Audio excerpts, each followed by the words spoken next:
Hi, Sec. Ano pong nangyari kaya? Zen Hernandez po, ABS-CBN. Can you tell us what happened lang po? Alam mo, well, before we deplaned, we had a meeting with the ICC. I requested that the former president be brought directly to a hospital because of his bad medical conditions. It was almost a 24-hour flight.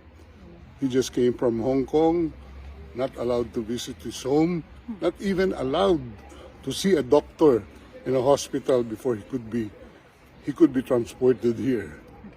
Now, we made the request for a hospitalization, and they gave the assurance that he will be brought to a hospital. And I asked for the name of the hospital. Up to now, they have not given us the name of the hospital. So we took the position that he could have been brought here directly, and we are told that there is no President Duterte inside the facility.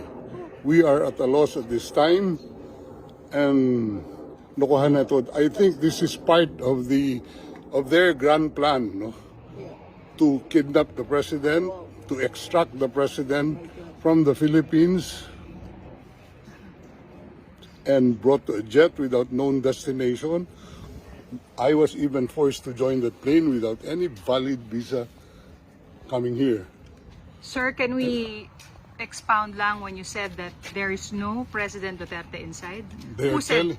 are telling me that there is no Rodrigo R. Duterte inside this facility. Okay. But You requested for a visit today and it was approved, sir, right? we have requested the ICC for a visit because they do not disclose what hospital he was brought to, and we assume that he was brought here last night after the planing. That's all I can say as of the moment. Is it possible he is in a hospital somewhere? I hope he is in a hospital somewhere, but not in this facility. He is allowed, according to ICC regulations, any detainee is allowed to communicate. Has he communicated to any of you? None. Zero, sir. We don't have any opportunity. We don't know where he is right now. He doesn't have any. He doesn't even have his medicines with him. Pero doon po siya sa ambulance sumakay. Sinakay siya sa ambulance, binigay lang namin yung mga records doon sa kanya. And sabi, he will be well taken care of. Right. And we will be informed immediately of the name of the hospital. But hanggang ngayon, nakakalungkot at ganito ginagawa nila. So, Sec, what's the next step? What are the plans? We are going back to the ICC and ask them where he is right now. Because a family member is waiting here to see him. Yes. How is the Vice President? Well, she's waiting. Okay.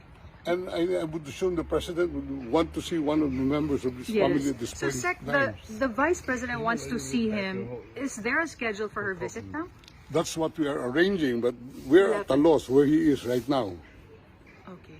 So, how about you, sir? Alis muna pa ba kayo? Alis ako dito.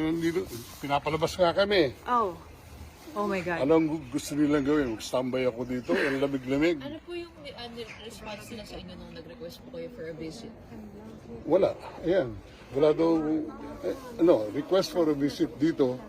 Wala daw ano dito. Walang preso by the name of President Rodrigo. Sir, hindi yan totoo kasi nandoon kami. Mamaya na.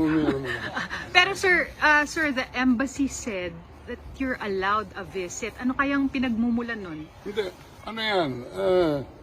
Right ng accused yan. Opo. To be by counsel. May schedule sila Thursday, so parang definite. I don't know with them. But Or it's- ako, as far as my understanding of the law is, he has the right to counsel at any time. And you're acting as the official. One of the counsel, and they don't even recognize my appearance here. Okay. Nasaan po si VP Sara? I don't know where she is right now. Hindi pa po kayo nakita? Nag-usap lang kami sa telepono, pero wala pang until So, Alright. tapos na. Okay. I have another- Thank you, sir. Thank you, sir.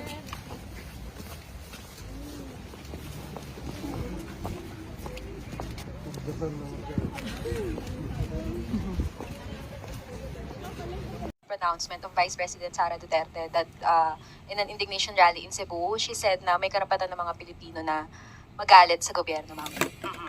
Unang-una, nakakalungkot po na mula sa pangalawang pinakamataas na leader ng bansa ay mukha pang nag-i-encourage siya sa mga tao na magalit sa gobyerno.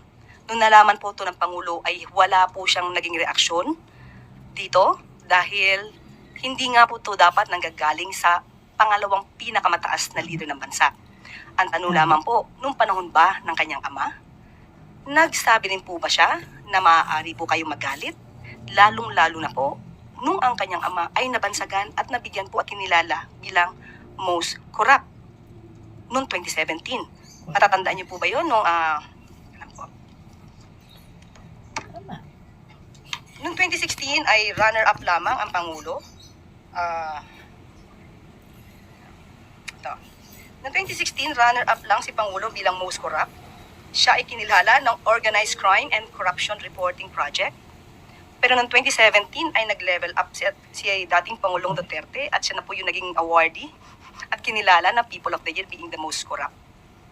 At inamin din naman po niya sa kanyang statement ni Pangulong Duterte na siya ay corrupt at siya ay nagnakaw. Pero naubos na nga lang. Kaya natatandaan niyo po ba yun? Because meron pa po ako ditong statement niya. Okay? So, ang tanong lamang natin, yung ba ay hindi niya man lang nasabi na dapat na merong karapatan ang taong magalit. And at the same time, wala po tayong nadinig sa Pangulo kahit ano pa ang naging di umanong anomalya ng DepEd sa pamumuno ni VP Sara. Lalong-lalo na nung nasayang ang pondo sa mga pagkaing nabulok lang na intended sana sa mga estudyante. Lalong-lalo na sa mga maralitang estudyante.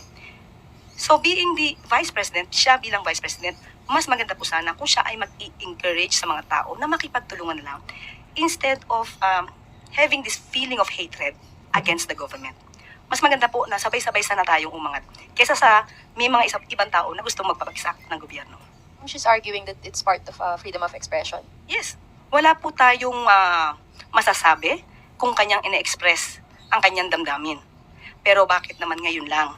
Mas marami naman din pong nangyari nung panahon ng kanyang ama. So parang ang pag-encourage po ba niya na magalit ang tao, meron po ba itong link doon sa sinasabing destabilization? At pinapatungkol lang palagi na ang taong bayan ay dapat nang kumilos laban sa gobyerno. Ma'am, nabanggit niyo po kanina wala pong reaksyon si Presidente. So nakakausap niyo po ba siya tungkol sa mga ganitong pag may banat po yung mga Dutertes against him? Tinanong po natin yan sa PCO na nakipag-usap kay Pangulo dahil tinanong natin that definitely alam natin na ito ay magiging issue. Ang tinanong po natin, ano po ba ang reaksyon ni Pangulong Marcos? Kilala po natin ang Pangulo. Hindi siya agad-agad nagre-react sa mga ganito. Kaya hayaan na lang natin dahil siguro iniisip niya ang suggestion na ito ni VP Sara na i-entertain o maging okay lang na maging magalit sa gobyerno ay isang napakawalang kwentong suggestion. Thank you, ma'am. Maricel Halili, News 5. Ma'am, magandang umaga po. Morning. Ma'am, you mentioned earlier about destabilization. What do you mean by that? Meron po ba kayong natanggap na information about anything about this topic? Wala tayong formal na impormasyon na may destabilization but mapapansin po natin sa kanilang mga statements kapag sila nag-rally, nag-uudyok sila ng galit, nag-uudyok sila sa mga tao na ito ang paniwalaan dahil ang gobyerno ngayon ay abusive at excessive. Doon pa lamang po ay makikita natin, mararamdaman natin kung saan sila papunta. Yusek, follow up lang po doon sa issue. Pag ganong mga pronouncement, statement, being a lawyer, Yusek, pwedeng ma-classify as inciting to sedition. Ang alin po doon? Yung magagalit? Hindi pa po. Maybe one step towards that. Pero hindi pa po. Salamat po, Yusek. Good morning, ma'am. Mention po nila na mas gusto po nila sana na si Vice President Sara Duterte na mag-focus on doon sa mga statements na makakatulong productive for the government.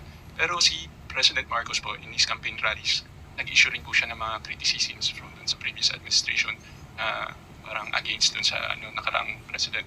Di po ba na dapat same na kung gusto ng unity ng Malacanang na statement of unity from Vice President Sara Duterte?